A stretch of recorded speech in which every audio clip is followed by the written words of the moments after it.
Hello'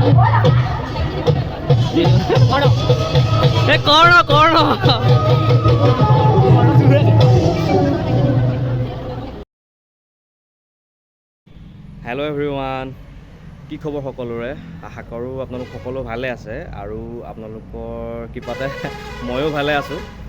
আজিৰ ভিডিঅ'টো হৈছে কি, আমাৰ গণকপুখুৰীত মানে আমাৰ যুগনীয়া গাঁৱত গুৰু জয়ন্তী উপলক্ষে এখন ভাওনা কৰিছিলে মহিলাসকলে। আমাৰ ঘৰৰ ওচৰৰ মানে খুৰী বৰমাসকলে ভাওনা কৰিছিলে। খুব সুন্দৰ ভাওনা কৰিছে, সকলোৰে অভিনয় একদম খুবেই ভাল হৈছে। বহুত মানুহো হৈছিলে। আপোনালোকে মই সেই ভাওনাখনৰে ক্লিপ কেইটামান দেখাম আপোনালোকক এতিয়া। গোটেইখিনি কৰা নাই, দুটামান ক্লিপ আছে আৰু তো সেই যিকেইটা ক্লিপ মই ধৰি ৰাখিছোঁ আপোনালোকৰ কাৰণে, সেয়া আপোনালোকে চাব, লাষ্টলৈকে চাব ভিডিঅ'টো, আপোনালোকে নিশ্চয় ভাল পাব। গতিকে আপোনালোকে ভিডিঅ'টো স্কিপ নকৰি শেষলৈকে চাই থাকিব আৰু ভিডিঅ'টো লাইক কৰি দিব আৰু মোৰ চেনেলটো প্লিজ ছাবস্ক্ৰাইব কৰি দিব।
স্পিকাৰ অন হৈ থাকে।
তেন্তে কথা বিলম্বৰ নাই কন্যা ভয়ংকৰ খবৰ সৰু আহিব তাৰ সকলো এই দায়িত্ব তাৰ গতিকে হ'ল আপোনাৰ এতিয়া যাম আমি বিবাহৰ আয়োজন কৰোঁ